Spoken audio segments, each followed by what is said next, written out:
Shalom, shalom, graça e paz, igreja. Bom dia.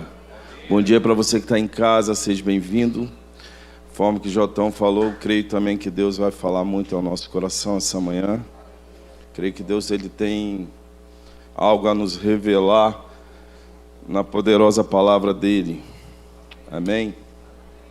Eu queria compartilhar um texto com os irmãos. Ele é muito conhecido, mas esse texto, ele falou comigo de uma forma, assim, sabe? Diferente, se eu for falar o texto para vocês, e já sei o que vai acontecer no texto. Nós temos esse costume por sermos carne, mas a palavra de Deus diz que Ele nos revela a cada manhã, a cada abrir da palavra do Senhor, Ele vai nos revelando coisas grandes. E esse texto, ele se encontra no livro de 2 Reis, no seu capítulo 5. É a história de Naamã e o que eu quero compartilhar com os irmãos nesse texto e fazer uma interpretação dele, para que nós entendamos esse contexto e trazer para nós, para nossas vidas, para os nossos dia a dia. Eu aqui nesse texto eu aprendo com Naamã o posicionamento que ele precisou tomar para viver o milagre do Senhor. E não sendo diferente para a vida de Naamã, outros homens da Bíblia tiveram que tomar um posicionamento para viver o milagre de Deus, para viver as grandes coisas do Senhor. No livro de 2 Reis, aquela viúva, ela poderia ficar o tempo todo se lamentando pela perca do seu marido, e depois de ter perdido o seu marido, ela também iria se lamentar muito mais pela perca dos seus filhos, porque iria ser apanhado para ser escravo. Porque o marido dela havia deixado uma dívida e os credores vieram buscar para servir de escravo. Ela ia sofrer por 2 vezes com o momento que ela estava vivendo. Mas ela decidiu viver um milagre, ela se posicionou, ela foi até o homem e fazer ele saber que o esposo dela era um servo do Senhor e que temia, e se posicionou. E em cima da palavra daquele profeta direcionado por Deus, um milagre aconteceu na vida daquela mulher. Eu também aprendo com aquela mulher do fluxo de sangue, por muitos anos ser enganado pela medicina, ser roubada pela medicina, pelo que ela estava vivendo naquele momento, daquela perca de sangue na vida dela, era ser retirada do meio da sociedade. Ela poderia se dar por derrotada e dizer: eu sou esquecido pela sociedade, eu não mereço viver no meio dela e vou me dar por derrotado. Mas ela se posicionou e falou: não, eu também sou digno de milagre. Eu sei que vai passar por aqui, que tem um homem que em suas mãos tem o meu milagre. E ela dizia com ela mesma: se eu apenas tocar em sua orla, eu serei curado. E ela ali começou a gerar um milagre.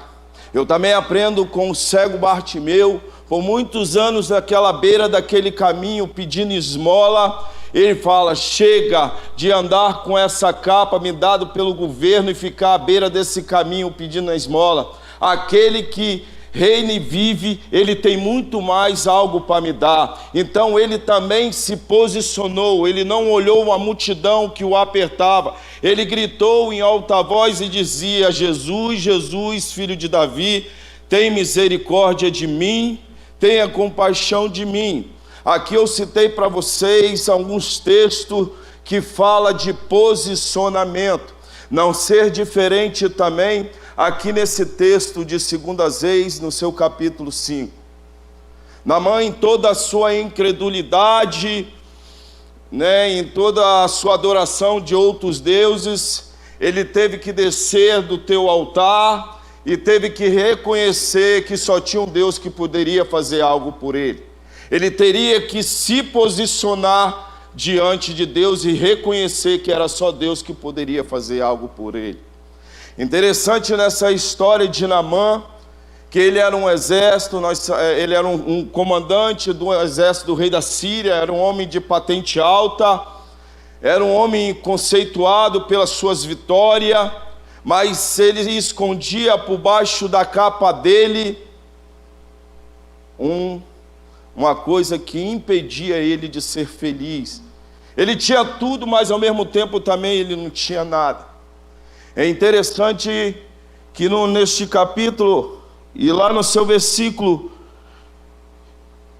de número 13. Camille, se colocou para mim, por favor. Aqui vai mostrar para nós que ele teve que se posicionar. Diz assim então os seus empregados, ou seu servo, foram até o lugar aonde ele estava, aonde Naamã estava, onde que o profeta tinha determinado para ele ir. E chegou diante dele e falou assim: se o profeta mandasse o Senhor fazer alguma coisa difícil, por acaso o Senhor não faria? Por que o Senhor não pode ir e se lavar? Como ele disse, ficar curado.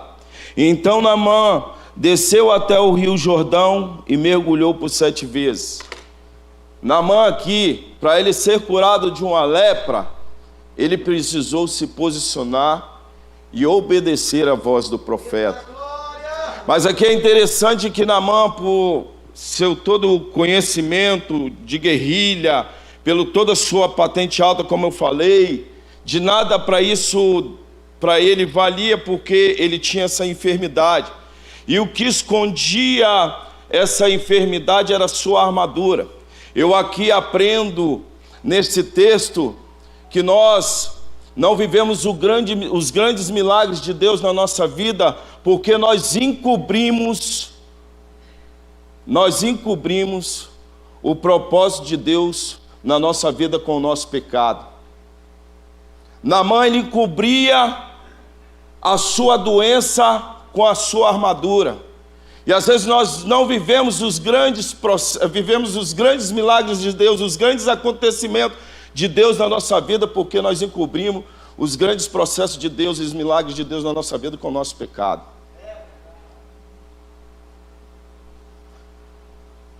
Naamã, ele precisou expor aquela enfermidade para todo mundo, porque até então ele estava indeciso em mergulhar por 7 vezes.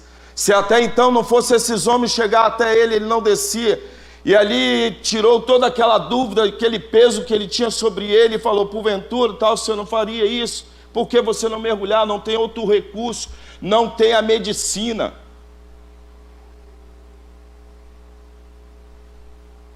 Não tem curandeiro. E é interessante nesse texto também que sempre Deus vai enviar um mensageiro para nos tirar da zona de conforto. Sempre Ele vai enviar um mensageiro que naquele momento meu de conflito, de tristeza, vai trazer uma palavra de motivação. Ei, pera lá, você consegue. Coloque-se de pé. A palavra de Deus diz que você é muito mais que vencedor. Porque eu aprendo que dentro da casa de Naamã surgiu uma mensageira, que por outra hora disse para ele, falou bem assim: ó, minha senhora, eu daria, se o meu Senhor estivesse diante de um profeta que lá em Israel se encontra. Naamã, ele não tinha mais nada a perder, o único recurso dele era ele fazer essa trajetória, voltar até Israel e chegar diante daquele profeta e falar: eu vim aqui amando do meu rei, e diz que se uma palavra sua eu vou ficar curado. Você sabe qual é o problema? Que nós vivemos numa zona de conforto. Satanás, ele é tão sujo, nos leva para cantos de derrota, que nós ficamos ali lambendo a ferida, dando crédito para a derrota, e esquecemos daquele Deus que tudo pode fazer.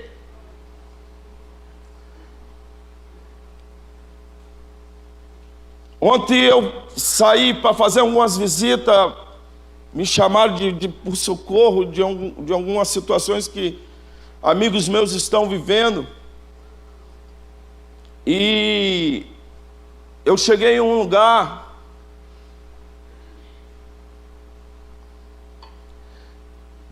me chamaram para mim fazer essa visita, e eu fui visitar uma pessoa que está por a cama, que se encontra com câncer.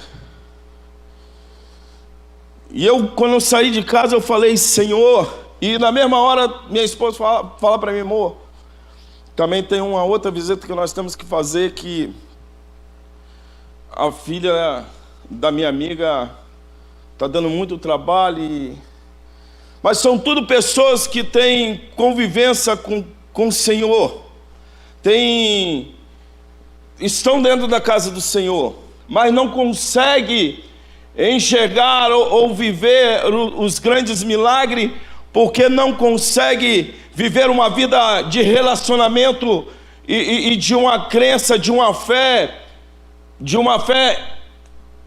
que se coloca em prática, e acaba ali vivendo aqueles momentos deles de ficar realmente lambendo a ferida, de já se dá por derrotado, mas sempre vai chegar um mensageiro e dizer, não, vamos lá, eu acredito. Porque outra hora eu vivia num mundo de um charco de lama, e hoje, para a honra e glória de Deus, eu estou aqui, então eu sei que Ele pode gerar um milagre em sua vida. E quando eu cheguei naquela casa, eu senti tanta a presença de Deus, eu falei, Senhor, é cada situação que nós nos encontramos, pela medicina já está desenganado. E veio esse texto no meu coração e esses outros textos. Foi, mas para o Senhor não há nada impossível. E ali eu comecei a chorar, e eu peguei o óleo e falei, irmão, levanta a mão, porque eu quero fazer viver essa palavra de Deus na vida dessa mulher, porque ela tem que continuar acreditando que Deus pode levantar ela dessa cama. E eu abri um texto que se encontra no livro de Mateus capítulo 10, quando Jesus chega para os discípulos, chama eles e diz para eles assim, vocês agora vão, coloque a mão sobre os enfermos, cura os enfermos, pregue o meu evangelho, vai a todo mundo anunciando o meu evangelho. E ali eu comecei a falar, Senhor, e eu estou aqui de frente a essa mulher, estou de frente a essa cama, e eu quero poder exercer isso. E muitas das vezes nós deixamos a nossa crença ir por água abaixo e nos damos por derrotados. São pessoas que vivem na presença de Deus, mas quando passa por um momento de luta, acaba desacreditando daquilo que Deus prometeu para eles. Eu aqui nessa manhã eu trago essa palavra para você continuar tendo essa convicção que aquele que te prometeu algo, ele é fiel para cumprir, porque ele não é filho do homem para que minta, e nem filho do homem para que se arrependa. Aquilo que ele te prometeu, ele é fiel para cumprir, e ele vai cumprir. Não desista dos seus sonhos, não desista dos teus projetos. Eu quero dizer para você que você está passando somente por um processo, e é no meio do teu processo que é você que vai gerar o teu milagre. É no meio do teu processo que vai gerar o teu crescimento.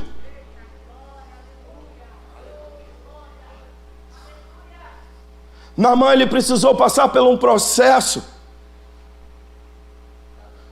Ele precisou de largar, de ser soberbo.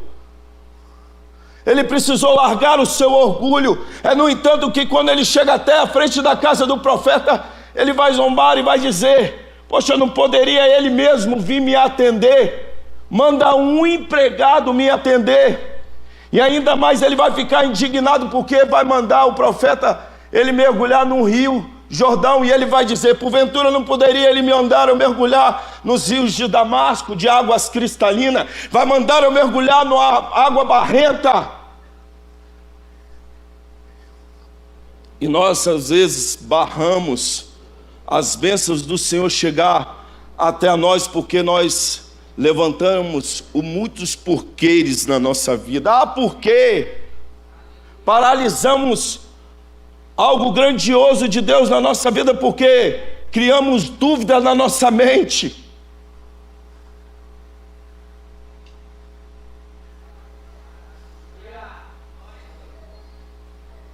Por 2 vezes Deus ainda, pela misericórdia infinita dele, ele manda mensageiros a ele. Manda a menina, 3, um profeta e o outro mensageiro do profeta.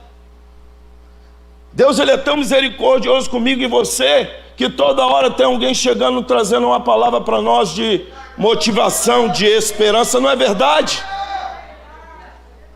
Não é verdade? Não, meu irmão. O cativeiro vai mudar, a história vai mudar. Tem dia que você vai sair ali naquela porta, a palavra aqui, ela nem surgiu tanto o efeito do teu coração, porque você não deu tanta credibilidade.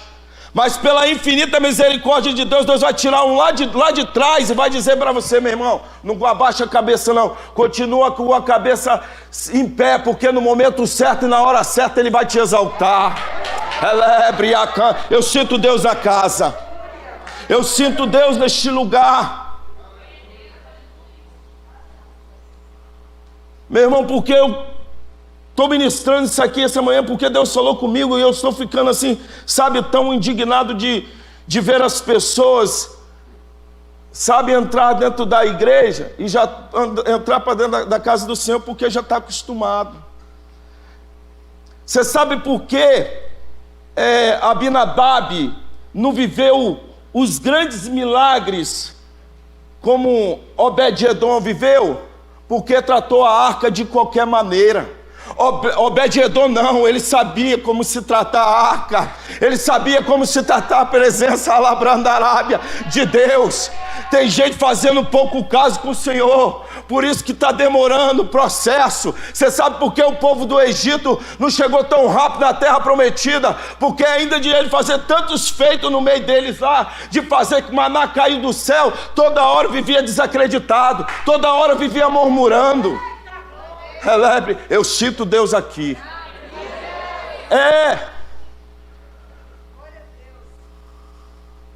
Passou uma dificuldade, abre a boca para murmurar, abre a boca para reclamar, mas não entende que é o processo de Deus. E é no meio do processo que Deus está te forjando.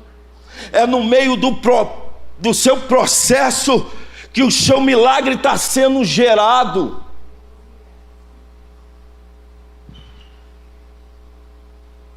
Deus aqui, ele traz uma confiança. No entanto, que quando ele chega diante do profeta, que ele chega diante do rei de Israel, Naamã vai ficar sabendo: teve um aí que desafiou aí o nosso Deus aí. Ele falou: ei, pera lá, manda ele vir até mim, que ele vai saber que tem Deus aqui, de Calabandarábia, em Israel. Ele estava dando a certeza, ele está desacreditado, ele está desenganado, mas manda ele vir aqui, porque ele vai fazer saber que aqui na Ibecefé tem profeta, que aqui na Ibecefé tem cura, que aqui na Ibecefé tem milagre.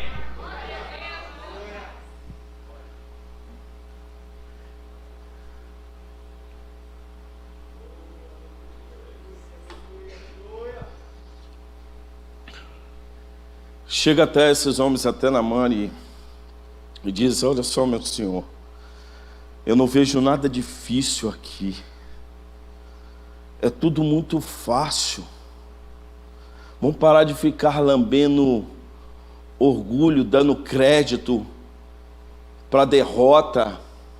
Tem muita gente que dá crédito para derrota, Charles. dá vazão. Aquela mulher do fluxo de sangue, eu fico imaginando por tanto de sangue que ela perdeu, da onde aquela mulher achou para enfrentar a multidão, atravessar aquela multidão. Aquela mulher achou força onde não tinha. E hoje, nos dias atuais, passamos pelo vento, se damos por derrotado, viemos arrastado, às vezes não quer nem vir para a igreja. Não vou lá não. Aí entra a descrença. Esquece de tudo que Deus já fez na vida dele, de todos os milagres que Deus já fez na vida dele. O que Deus fez lá atrás, ele vai desvaler. Ele vai fazer desvaler.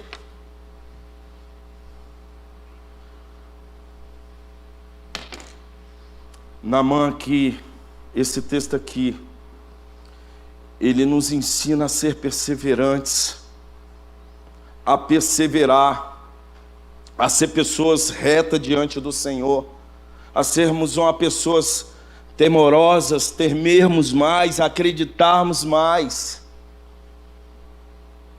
É só entrar no vento que quer parar.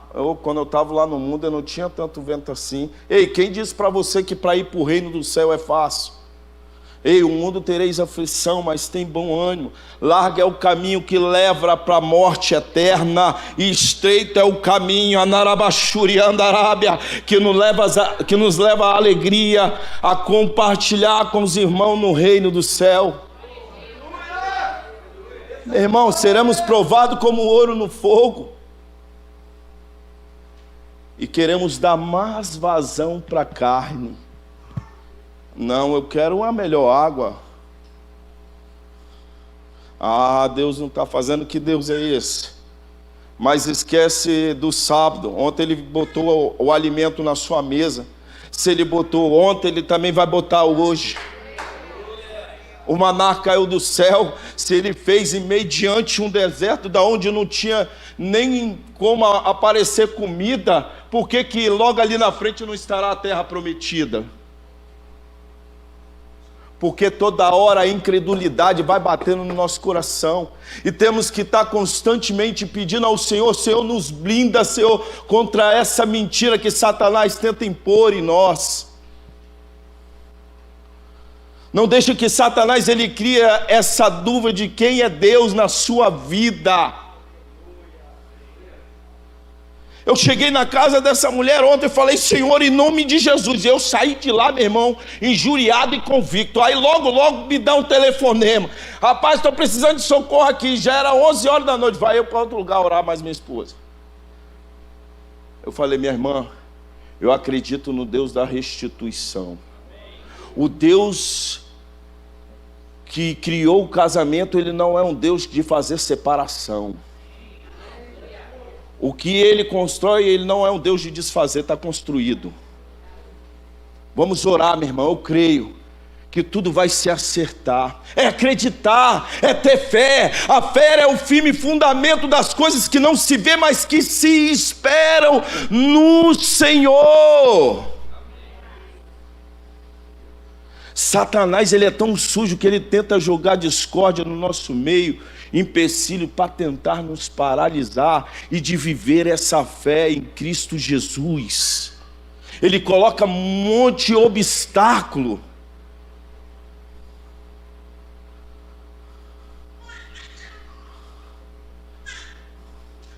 Ele pode fazer infinitamente mais daquilo que eu posso pensar ou imaginar.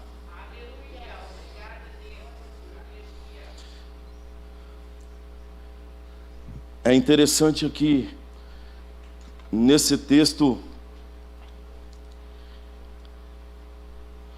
quando ele, depois de ter sido curado, para ele continuar mantendo a fé dele acesa, e para ele nunca se esquecer de que Deus fez aquilo com ele, primeiro ele vai dizer bem assim: pera lá, ele vai voltar até o profeta: hoje eu vejo que verdadeiramente só há um Deus. Hoje eu decido desacreditar naqueles deuses falsos, porque hoje eu vejo que só existe um. que me curou dessa lepra, porque pela medicina, pelo dinheiro, nada se pode fazer. Tem muita gente dando credibilidade mais à medicina do que aquilo que Deus pode fazer. Tem muita gente dando credibilidade no seu bolso do que naquele que está sentado sobre um trono de glória. Meu irmão, seu dinheiro não pode fazer nada se Deus não fizer. A medicina pode dar até a palavra, está desenganado, mas quem bate o último martelo é aquele que está sentado sobre o trono. E no entanto que ele vai voltar, o profeta vai falar verdadeiramente, só há um Deus. E olha só, profeta, eu trouxe alguns ouro, hein, meu irmão? Deus, ele não é um Deus de barganha. Deus, ele não é ligado com o dinheiro da terra. Deus, ele não é ligado com a medicina da terra. Ele pode dar sim até o recurso, mas quem dá o último resultado é ele. Quem faz é ele. Com ele é algo diferente. O negócio é do lado avesso mesmo. Ele faz aquilo que o homem nem consegue imaginar, como diz a palavra. Não consegue nem pensar, nem raciocinar, ele faz. Ele chega para o profeta e diz bem assim, a partir de hoje eu trouxe prata, eu trouxe ouro. Ei, meu irmão, eu não estou ligado com prata, eu não estou ligado com ouro. Eu não quero nada disso. Deus, ele não tem ligação com isso, porque ele é o dono do ouro, ele é o dono da prata, ele é o dono de tudo. Eu não quero isso, eu posso fazer tudo. Deus, ele pode fazer tudo. Aí ele vai auto se corrigir, ele vai dizer para ele, por favor então, para que eu nunca esqueça, e para que nunca eu venha desacreditar daquilo que Deus fez hoje na minha vida, me dá algumas terras, para que eu faça um altar, e que eu só adoro somente esse Deus que pode fazer. Eu quero despertar para você aqui nessa manhã, e você que está em casa, não deixe que seu momento de luta abala a sua fé, porque é no meio desse processo que Deus vai mudar o cativeiro, é no meio do processo que Deus vai mudar a tua história, é no meio do processo que Deus vai tirar o teu filho da prostituição, é no meio do processo que Deus vai liberar uma palavra de vitória para a sua vida.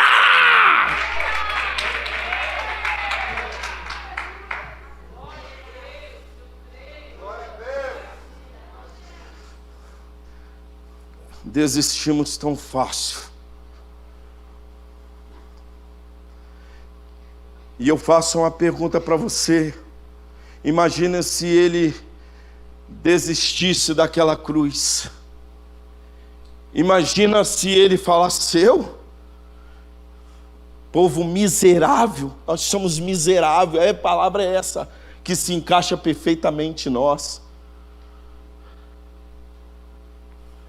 Ao mesmo tempo acreditamos e ao mesmo tempo desacreditamos, ficamos como se estivesse em cima do muro.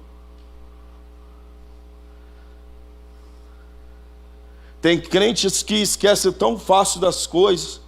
Está aqui passando por uma luta, sentado aqui, Deus vai lá honrar ele. Amanhã ele já não está mais ligado naquilo que Deus fez para ele. Miserável. Miserável, esquece do que Deus fez lá atrás.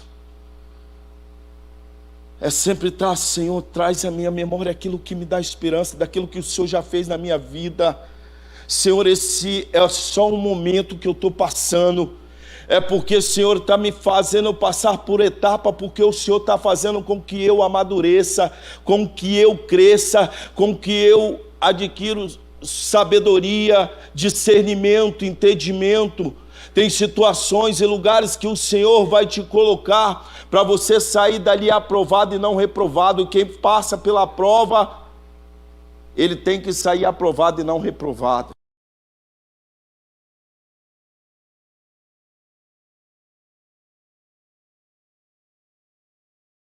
Escola até a chegada final para nós sermos aprovados para entrar para o reino dos céus.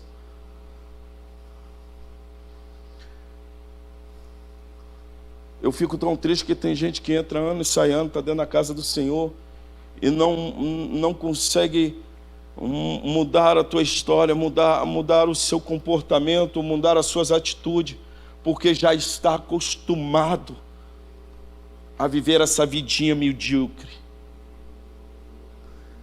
Não quer viver os grandes milagres do Senhor, porque tem muita coisa até a minha partida a Deus fazer na minha vida, acontecer na minha vida. Tem grandes milagres ainda para acontecer na minha vida, mas também para esses grandes milagres acontecer de fato na minha vida tem muitos processos para mim passar. E vai ser na minha perseverança, vai ser na minha insistência com Deus que eu vou conseguir chegar e alcançar esses grandes milagres do Senhor. Não permita que as suas dificuldades, as suas guerras, os seus desertos, os seus vales seja um símbolo de derrota na sua vida, mas olha para ele como sinônimo de vitória. O povo do Egito, o povo que saiu do Egito, o povo de Israel, não viram a grande promessa, porque se deram por derrotado e mediante o processo. Naamã ele só conseguiu enxergar o milagre dele porque ele decidiu obedecer e viver o processo. Para um milagre ser gerado na minha vida, eu preciso decidir viver o processo e não desistir do processo.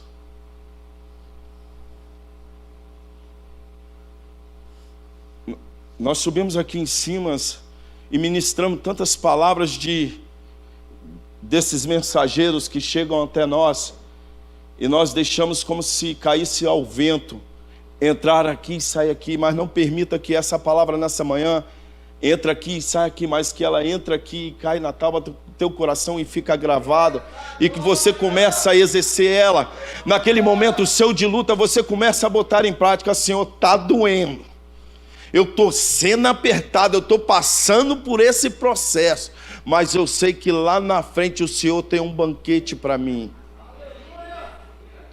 Os discípulos, quando Jesus deu uma ordem para eles para atravessar aquele mar, aquele rio, eles precisaram passar por uma tempestade, eles precisaram passar por um processo, mas para eles ver aquele mar se acalmar, aquele rio se acalmar,